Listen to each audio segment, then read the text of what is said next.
Back to 3 News Now. It's Monday, July 27th. I'm Stephanie Haney. We've got your top headlines for you from WKYC.com and our WKYC app. Man, what a beautiful weekend it was this weekend. I hope everyone had a chance to get out and enjoy the incredible weather that we had. It was a little bit hot, but it was gorgeous out. I have to say, after doing that whole bike riding thing for Velasano, I'm kind of getting into the biking situation. I went on a long bike ride with a girlfriend of mine. We went around to some of the Cleveland script signs again, and I am now unofficially on this Northeast Ohio quarantine ice cream tour. So I'm not doing the going out to eat thing, but I am getting ice cream. Mason's Creamery in Ohio City, highly recommend. I was introduced to Filipino ice cream called ube. It's plant-based and it's delicious. It tastes like vanilla ice cream. Also went on a hike this weekend with my niece. We went down to Beach City and then we got some ice cream in Brewster at a place called Just Ice Cream. So with that in mind, please send me your ice cream suggestions in Northeast Ohio because I am now officially on an ice cream tour for the rest of quarantine and I'm not mad about it.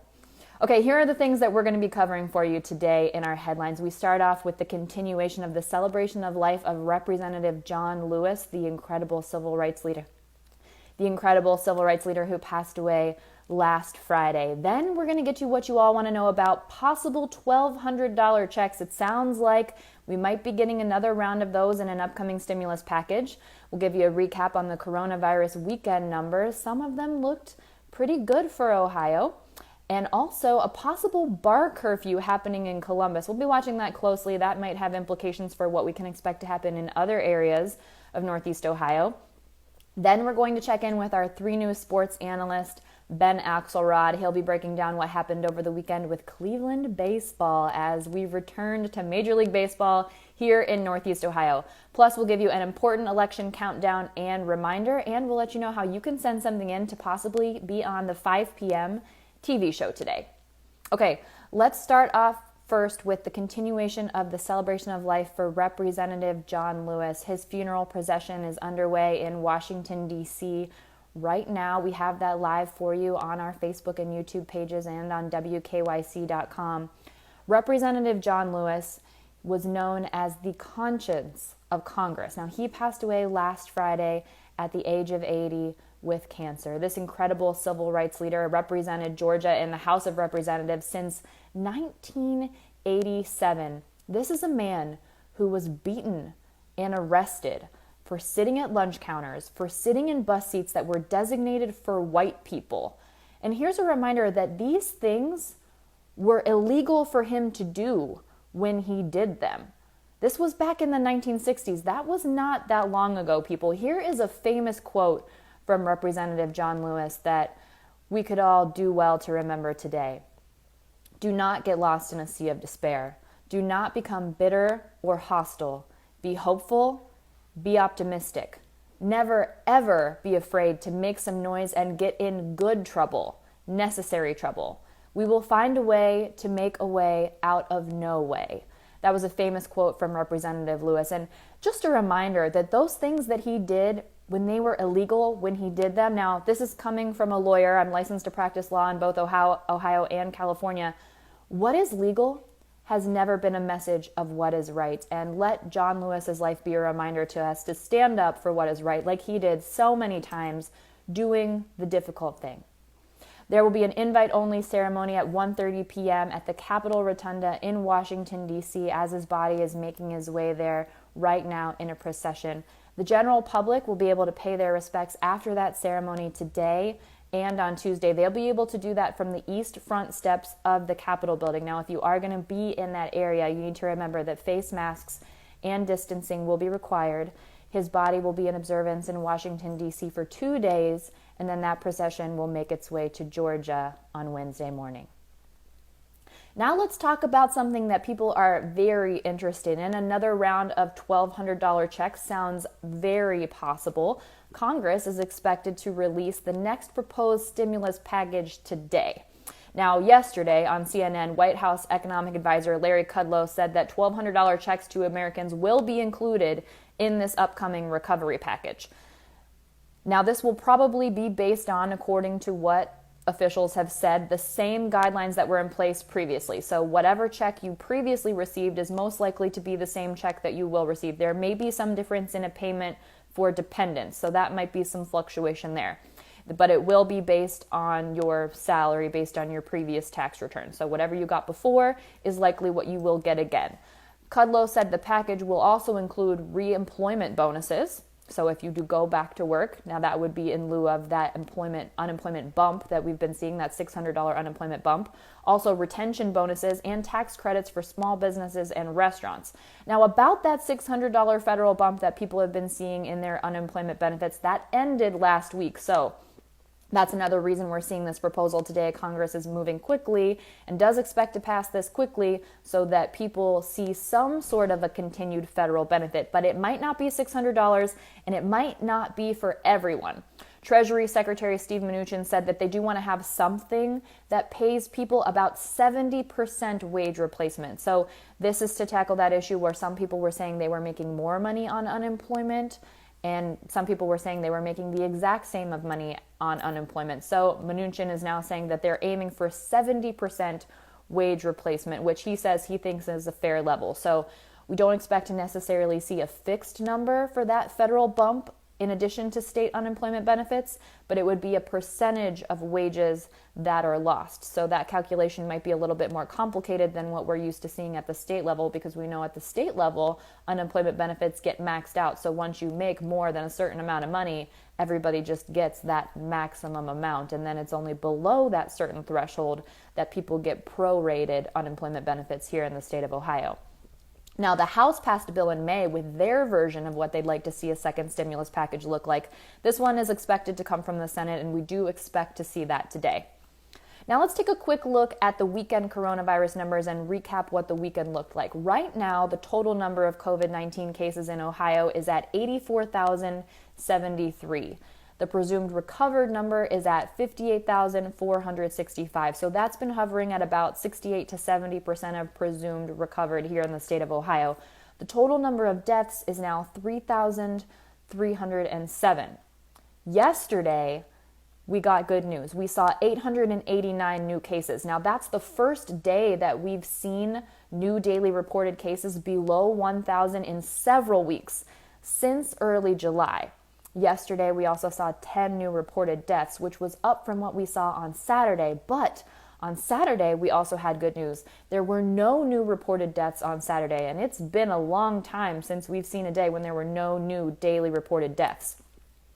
Now, on Saturday, the number of cases was high. It was 1,438, but there were no new reported deaths. Now, keep in mind, there is a lagging indicator when it comes to reported deaths because there are autopsies that need to be done. We need to wait for those medical health records to come back. So that doesn't necessarily mean there were no deaths on Saturday related to COVID-19, but it was a day when there were no new reported deaths, and that is definitely something worth celebrating when we have seen over 3,300 deaths in the state of Ohio related to COVID-19. Now, when we look at what we're planning to do in the future as we learn to live with COVID-19, it's possible there might be a bar curfew in the city of Columbus, which is something that we're paying close attention to throughout Northeast Ohio because it could be indicative of things that we could see here in Cleveland and elsewhere around Northeast Ohio. Columbus City and health leaders want to see bars and restaurants close at 10 p.m., also nightclubs. Now, the Ohio Restaurant Association is against this, but Columbus Mayor Andrew Ginther and Columbus Public Health Commissioner Dr. Myshika Roberts want to see the curfew for the bars, nightclubs, and restaurants. They want it to be 10 p.m. It had previously been mentioned maybe 11 p.m. at the end of next week, but now they're saying 10 p.m., and they want it to take effect tomorrow, Tuesday, July 28th. Now, Columbus is in Franklin County, which is at a level 3 red alert. That means very high exposure and spread under Governor Mike DeWine's new color-coded alert system. That's just one level below the level 4 purple alert, which is the most serious. Dr. Roberts said that we are at a critical point in our fight against COVID-19, which continues to spread and increase in our community. She also said this: we must use every tool at our disposal to prevent the spread of disease. Shortening the time that people gather in groups will help reduce the risk not only to those who participate, but the entire community. This reduction, along with face coverings, social distancing, and hand washing, will help protect health and save lives. Interesting language that Dr. Roberts used there about using every tool at our disposal to prevent the spread of the disease, because some people are saying, a lot of people on social media are saying that to use every tool would be to shut down again, a total lockdown, as we had for a long amount of time here in Ohio. But a lot of people don't want to see that. They don't want to see the economy suffer more than it has. So this curfew seems like they're trying to strike a compromise in the city of Columbus here. Now, if this does pass, which city council is expected to be presented with it and possibly vote on it today, Columbus Public Health will enforce it, and there will be a warning for a first violation, a fine of $500 for a second violation, and then $1,000 fines for violations after that. And if places continue to violate that ordinance, if it passes, it is possible that the city could close that bar, restaurant, or nightclub. So we'll be keeping an eye on that. We'll let you know what the city council does in Columbus related to that potential bar curfew. Now, in just a moment, we're going to bring in our 3 News sports analyst, Ben Axelrod. We'll be talking about Cleveland baseball over the weekend as it returned to Northeast Ohio. Lots of people very excited about that. You were able to watch the opening game on Channel 3 on Friday, and that was absolutely incredible. We got a win that day. All right, we're going to bring in Ben Axelrod right now.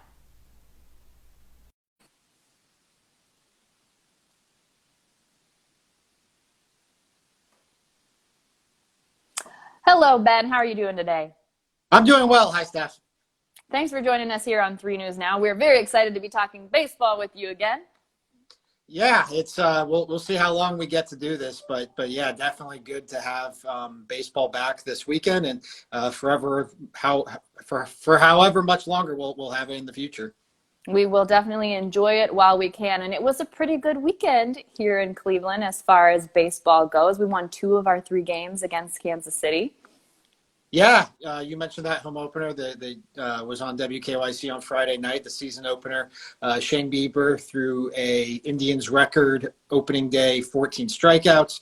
They won 2-0. They lost in extra innings on Saturday with some of those new rules for extra innings coming into effect, but bounced back in a big way on Sunday with a 9-2 win, and Carlos Carrasco's first start since his leukemia diagnosis last year. So all things considered, it's with it's only 3 games, but with this season being shortened to 60 games, every game just matters that much more. And the Indians escape with 2 out of 3 wins here. And you mentioned in your write-up of some of the observations from the weekend, with these 3 games down, that's 5% of the season. That's wild. This shortened season is really going to be a major factor when it comes to who gets into those playoff positions. Oh, there's no question about it. I mean, you really can't afford – the Indians have been known to get off to some slow starts before and kind of find their footing in June or July. And that's just been kind of the personality this team has taken on. And more times than not, it's been successful for them. But they can't really afford to do that anymore. A couple of bad series, a couple of bad weeks, that could really end your season. So, it was – To see the Indians get off to a strong start was encouraging, especially that opening night where they only scored 2 runs to get out of there with a win. You have to take advantage of every opportunity, and the Indians did just that. And yeah, like you said, 5% of the season now in the books, and after this series with the White Sox, it's going to be 10%. So these next 2 months of the MLB regular season, I think they're just going to fly by.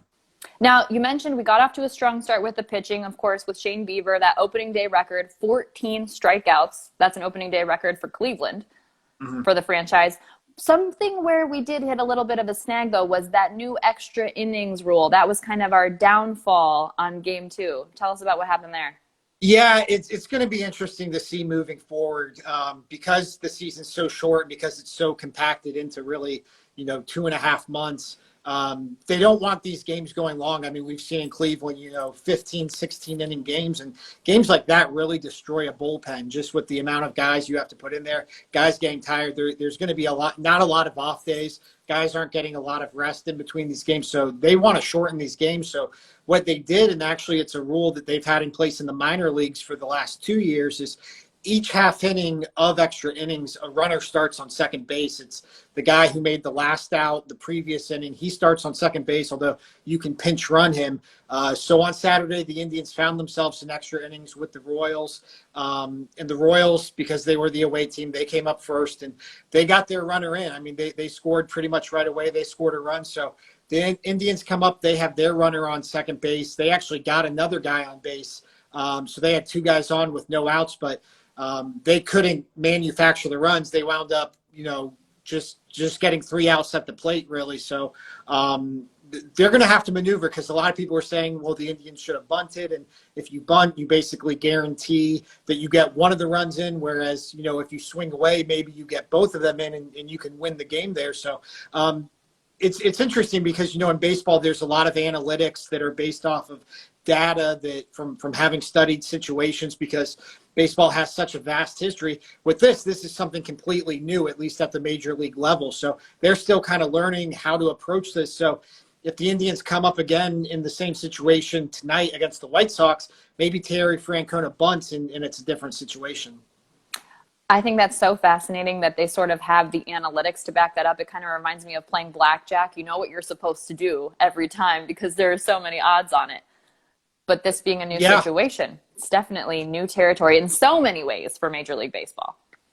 Oh, there's no question about it. And that's, something in baseball has become really prevalent, really since the 2000s is that Moneyball is, basically you could have a computer run a baseball team now based off of the percentages and what's probable, and guys and their strategy and their the way that they've played in the past, and really their tendencies. That's the word I was looking for, their tendencies. So but now this is a completely new situation, and managers are learning, teams are learning, and I'm sure it won't be too long until we have kind of like a firm set of strategy for how guys are going to go about this. Do you think that we see this extra inning second base runner continue into the playoffs, or do you think this is just a regular season situation? So right now it's only for the regular season, and I don't think we'll see it in this year's playoffs. What's going to be interesting to see, though, is if it moves forward and it gets put on the table for the regular season next year.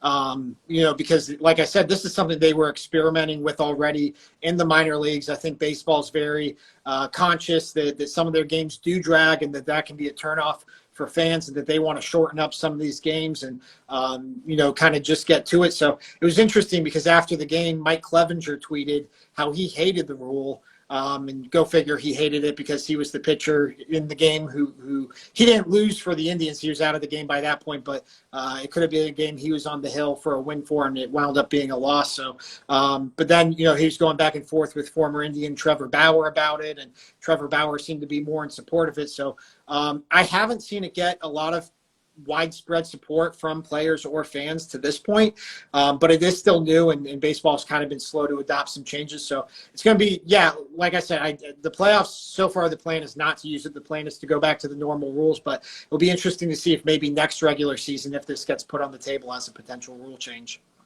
Speaking of changes in Major League Baseball, here specifically in Northeast Ohio, something that we've talked about a lot is the possible name change for Cleveland. And we saw a lot of social justice messages this weekend at the ballpark from what they came out for batting practice wearing. What was some of the things that you saw there? Yeah, the Indians came out for batting practice, and they were wearing shirts supporting causes and supporting racial equality and ending racism. And then something specific to the Indians that was really interesting was for that first game, they wore their blue Cleveland uniforms, which are their road uniforms. They didn't wear them at all last season, and the reason they wore them is because they're one of the jerseys that says Cleveland across the chest and not Indians. Their two home jerseys say Indians, and they wore the red jerseys for the Saturday and Sunday games. But with everything going on with the potential name change, they kind of wanted to just kind of set a message. Francisco Lindor said that send that message that hey, we know it's time. We know it's time to change our name. And it's not a political statement, but it's a statement to represent, those minority groups who have been affected by our name, and to show them that they're not alone. So I thought that was really interesting. The Indians, as we've seen with the name, I mean, they've been slow to adopt some of this stuff. Chief Wahoo was on this team's uniforms just 2 years ago, but to see them kind of set the tone for the season with that message, and then to have Francisco Lindor speak about it the way he did before the game, I thought that was really telling. And we know that the owner said that those talks are continuing with Native Americans and Indigenous people here in Ohio. Manager Terry Francona has said that he does support it, so we'll be following that and seeing what happens there. Now, as we look ahead to the next 3 games, we're taking on the White Sox here at home in Cleveland. Ben, how are we looking for that? What do you think? Yeah, this one's going to be interesting because you look at the American League Central in the previous years, and at least last year it was the Indians and the Twins. I mean, those 2 teams were head and shoulders above the rest of the division, but the White Sox were the one team this offseason to go out and make a lot of noise. They made a lot of big signings. They really are kind of looking to bolster back toward the top of the American League Central. So the way the playoffs are set up now, they've expanded the playoffs for 8 teams in each league, so 16 teams total. But the top 2 teams in each division are going to make the playoffs. So if you were looking at this a year ago, that would have been the Indians and the Twins. Well, now the White Sox are looking to get in there and get one of those spots. And, that means if they're going to do that, that's going to be the Indians or the Twins on the outside looking in. So this is really, as far as teams in the American League Central, the Indians are supposed to beat the Royals. They're supposed to beat the Tigers. But the Twins and White Sox, I mean, those are going to be the 2 teams who they really have to, play well against and get some wins against, because essentially every loss to them and every win for that matter, it counts as double, because those are the teams you're competing with within your own division. So big 3 days ahead of us here, and we'll be definitely watching that very closely. We know you'll have the latest for us on WKYC.com as the week goes on for that. Thanks for joining us, Ben. We appreciate it. Absolutely. Thanks, Stephanie. Thanks. That was our 3 News sports analyst, Ben Axelrod, letting us know everything we needed to know about the Cleveland return of baseball here over the weekend. As we said, we take on the White Sox for the next 3 nights. That's tonight, Tuesday, and Wednesday. So stick with WKYC.com for everything you need to know about that as we move forward into 3 crucial games when it comes to Major League Baseball here in Cleveland over the next couple of days. Now, here's a reminder for you. We are now 99 days out from the upcoming election, where there will be many major issues on the ballot, including the presidential election. You need to register to vote in Ohio by October 5th. So keep that deadline in mind. Many people can do that online, but not everyone can do it online. For example, if you don't have an Ohio driver's license, it becomes more difficult to do that online, as I recently learned. But now I have my Ohio driver's license, so everything is all good there. Here's something else you need to keep in mind with COVID-19 concerns. A lot of people are talking about voting by mail. Everyone is able to vote by mail if you're registered to vote in Ohio. You can get an absentee ballot. You can vote early. But what you may not know is, to do that, you have to actually fill out an application for a mail-in ballot and send that in. It's a 2-step process. Now, you can fill out that form. You can download that form and mail it in, or drop it off at your county board of elections, or you can request to have one sent to you. But keep in mind, the post office will be overwhelmed with a lot of people requesting these mail-in ballot applications and also mail-in ballots. So you want to make sure you're registered by October 5th. Then, if you plan on voting by mail, you want to make sure you send in that vote by mail application. Once they get that, then they will send you a ballot when the ballots are ready. And because of issues with mail, because of so many people expected to do mail-in voting, it's really the best case scenario if you can get that ballot in by October 20th. Now, according to the rules, you have until November 2nd, the day before the election, to postmark that ballot. But it's a much better idea, if at all possible, to get that in early. People are recommending October 20th so that the ballot has plenty of time to get there before Election Day and be counted, so you can be sure and feel good about your vote getting where it needs to be. And here is one more thing to let you know about today. We want you to show us something good, and you can do that right through our WKYC app using our Near Me feature. We want to know whatever is making you happy today on this beautiful Monday, July 27th. So you share your best photos or a brief video with us. You can go to our WKYC app, just open it up, In the bottom right corner, you'll see Near Me, and then a map pops up. And not only can you find stories in your area from that feature, but you can also tap Share with Me in the top corner, and then you can send us your photo and your video directly there, right from the app. And we just might use it in our 5 p.m. show today on What's New, which you can also stream in the WKYC app if you don't have cable, and it also streams on YouTube. That's it for your early update for Monday, July 27th. I will see you back here at 3 p.m. when we got those new numbers in from the Ohio Department of Health related to COVID-19, and also the things that are topping the headlines on WKYC.com and our WKYC app this afternoon. I will see you back here shortly. I'm Stephanie Haney.